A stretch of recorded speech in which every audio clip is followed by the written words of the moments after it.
সামনে এসে তার মনের কথাগুলো বলবেন। আর আমি আজকে এখান থেকে বলতেছি, আপনারা বিগত দিনে এমপি হইতে, ইউনিয়ন চেয়ারম্যান হইতে, ওয়ার্ড মেম্বার হইতে সকলকে নির্বাচিত করেছেন।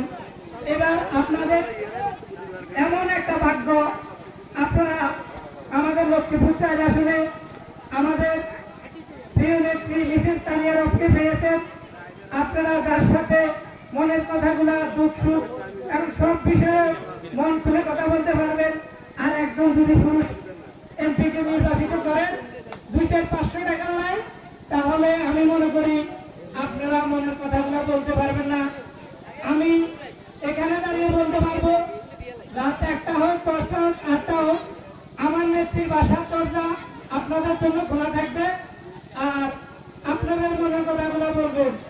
এই বিষয়ে আপনারা সব সময় ঐক্যবদ্ধ থাকবেন যে আগামী নির্বাচনে আমার নেত্রীকে জাতীয় সংসদে নেবার জন্য আমি দোয়া করছি এবং আশাবাদী।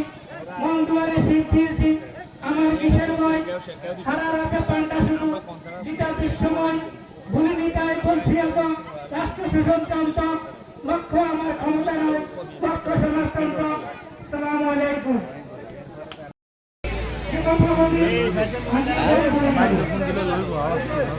নারীরা আসলে এত অবহেলিত, নারীরা অনেক ধরনের সমস্যা। আমি ওনাকে প্রথমে নিশ্চিত করতে চাই, যদি আপনার সুযোগ দেন, আপনারা কিছু নির্বাচিত করেন, আপনাদের জন্য আমার বাড়ির দরজা ২৪ ঘন্টা খোলা থাকবে।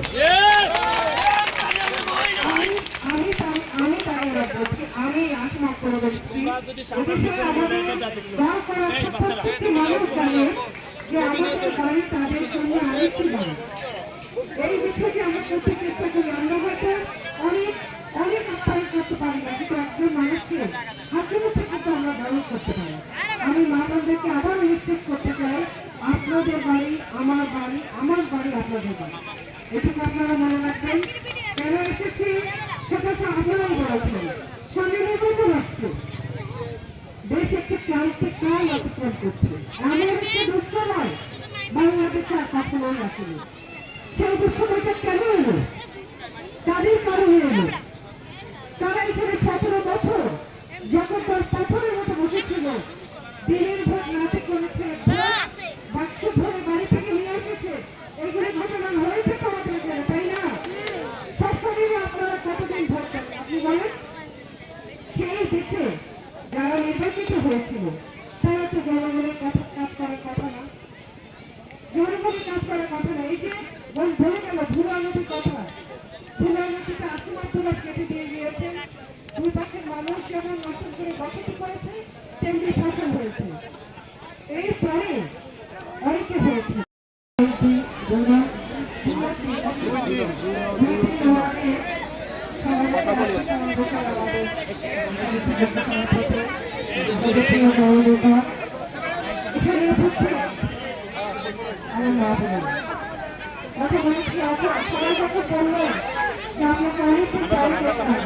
আপনাকে অনেক পায়ে দেখেছি, তোমার পায়ে দেখেছি। এই যে বন্ধনটা জাতীয় সমাজতান্ত্রিক দল মহিলা সমাবেশে বিশেষ এবং প্রধান অতিথি মিসেস তানিয়া আমার পক্ষ থেকে আপনাকে ব্যক্তিগতভাবে আপনি কষ্ট করে আমাদের এই ২ নম্বর ও ৩ নম্বর ওয়ার্ডের মহিলাদের জন্য দেখা করার জন্য আসার জন্য আপনাকে আন্তরিকভাবে অভিনন্দন।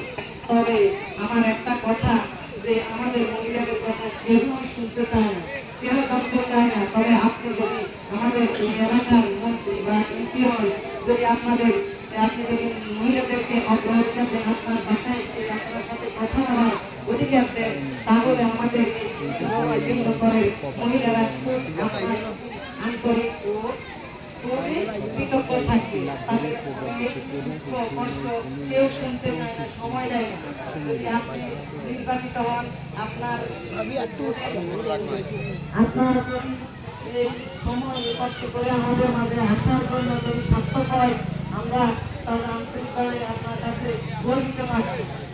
আমার ২ নম্বর ওয়ার্ডের মা বোনদের কাছে আমার একটা অনুরোধ, দীর্ঘ দীর্ঘ 17 বছর আওয়ামী লীগ সরকার, বিএনপি যারা যেভাবে এসেছে আমাদের এলাকার যে উন্নয়ন আমরা কেউ চোখে আমাদের পড়ে না।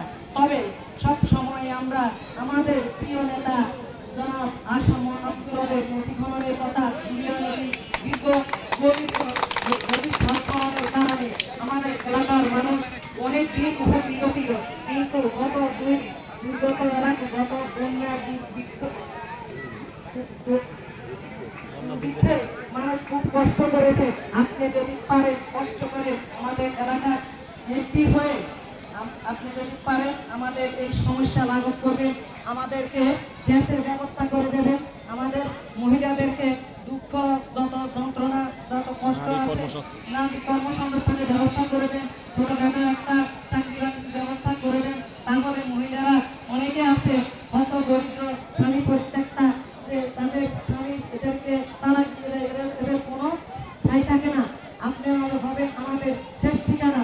আমাদের প্রিয় নেত্রী জনাব মিসেস তানিয়া, আমাদের এই মহিলা সমাবেশে সবাই কথা বলতে পারে না, সবাই ভয় পায়। আমিও একজন গৃহিণী, কিন্তু আমিও কখনো মাইক্রোফোনের সামনে আসি না, তবে আপনাকে দেখার জন্য খুব আগ্রহে আমি এখানে ছুটে এসেছি। আমি সুন্দর মাইক্রো থেকে ফুলের শুভেচ্ছা জানানোর জন্য খুব আমার আগ্রহ ছিল। আমার কষ্ট শুনেন আমার প্রিয় 2 নম্বর ওয়ার্ডের মা বোনেরা, আপনারা 15 বছর আমার স্বামী মেম্বার ছিল, আমার কাছে গেছেন, আমি আপনাদের কাছে কিছুই চাই নাই। তবে আমার অনুরোধ আপনারা আসাম আব্দুর রবের সহধর্মিনী মিসেস তানিয়া রবকে আগামী নির্বাচনে মন্ত্রী পদে এমপি পদে ওনাকে আপনারা নির্বাচিত করবেন। উনি যে প্রতীক নিয়ে আসুক না কেন, হয় ধানের শীষ না হয় তারা, দুইটা না হয় একটা হবে ওনার প্রতীক। উনি আমাদের প্রিয় নেত্রী হবে, ওনাকে আমরা স্মরণ করবো সবসময়। ওনার প্রতি আমাদের সব যোগ্যতা এবং ভালোবাসা রইল, সবাই মিলে ওনার প্রতি অগ্রগামী হয়ে যাবে। ওনাকে আপনারা সবাই ভোট দিয়ে জয়যুক্ত করবেন। আমার অনুরোধ, 15 বছরে আমি কিছু চাই নাই, আপনাকে আপনারা আগামী নির্বাচনে ভোট দিয়ে জয়যুক্ত করবেন। আমরা কর্মজীবী শ্রমজীবী মানুষ, আপনার কাছে যে যাতে আমাদের আবেগ অনুরোধ করতে পারি সেই ধন্যবাদ জানাচ্ছি। এই বক্তব্য রেখে আমি আমার বক্তব্য এখানে শেষ করছি। আসসালামু আলাইকুম। আগামী নির্বাচনে ভোট দিয়ে বানাবো। আল্লাহ আপনাদের হাতকে কবুল করুক, আপনাদের হাতকে কবুল করুক। এবং এখানে যারা এসছেন, আপনারা আজকে নেত্রী যা বলে তা শুনবেন এবং শুনের পরে আপনাদের ভাবি বোনেরা যারা এই সমাবেশে আসতে পারেন নাই তাদেরকে অন্তত মেসেজটুকু দিবেন, তাদেরকে বলবেন যে আমরা গেছি, নেত্রী এইভাবে বলছে, নেত্রীকে আমরা ভোট দিয়ে পার্লামেন্টে ভাগালে উনি আমাদের এই সমস্ত কাজগুলো উনি করে দেবেন, উনি ওয়াদা দিয়ে গেছে। এটা বলবেন তো সবাই? আপনাদের সবাইকে আমি আমার ব্যক্তিগত পক্ষ থেকে, ঝাড়গাছা ইউনিয়ন জেএসডির পক্ষ থেকে, জেএসডি কমিটির পক্ষ থেকে ধন্যবাদ জানিয়ে এই যে গরমন গাড়ি বই রেখেছি কইছি গাড়ি বই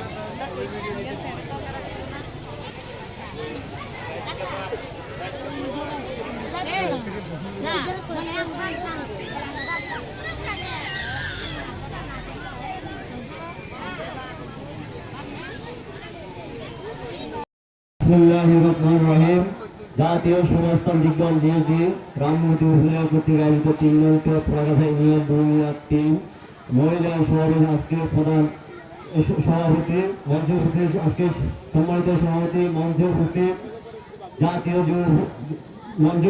জাতীয় নেতা আসামাদ্র সহধর্মিনী বেগম নেত্রী মিসেস তানিয়া রব, মঞ্চে উপস্থিত বিভিন্ন ইউনিয়নের নেতৃবৃন্দ, জেএসডি যুব পরিষদ অঙ্গ সংগঠনের সকলকে এবং আমার মা বোনদেরকে জানাচ্ছি আমার ব্যক্তিগত পক্ষ থেকে সালাম, আসসালামু আলাইকুম। আমার প্রাণ প্রিয় সংগঠন জাতীয় যুব পরিষদের পক্ষ থেকে জানাচ্ছি সালাম, শুভেচ্ছা, অভিনন্দন সবাইকে। আমার প্রিয় নেত্রী মিসেস তানিয়া রবের পক্ষ থেকে আবারও জানাই আন্তরিক শুভেচ্ছা। আমাদের জাতীয় নেতা সমুদ্র সাহেব যখন 96-তে মন্ত্রী ছিলেন, উনি রামগতি টু নোয়াখালী পর্যন্ত কি উন্নয়ন করেছেন কি করেন নাই এটা আপনারা সকলে জানেন। এবং 96 সালে আমাদের এই পুরাকাছা ইউনিয়ন বুড়ুয়া নদী খনন করছেন, তারপরে অনেক এমপি আসছেন, অনেকে গেছেন, কে কতটুকু উন্নয়ন করেছেন আপনারা সকলে জানেন। আপনাদের সকলের কাছে উদাত্ত আহ্বান থাকবে, আপনারা সকলে মিসেস তাইনিয়ারবের হাতকে শক্তিশালিত করে আগামী পার্লামেন্টে পাড়িয়ে রামগুতে উন্নয়ন করার সুযোগ দেবেন। এই বলে আমি আমার সংক্ষিপ্ত বক্তব্য শেষ করছি। আল্লাহ হাফেজ।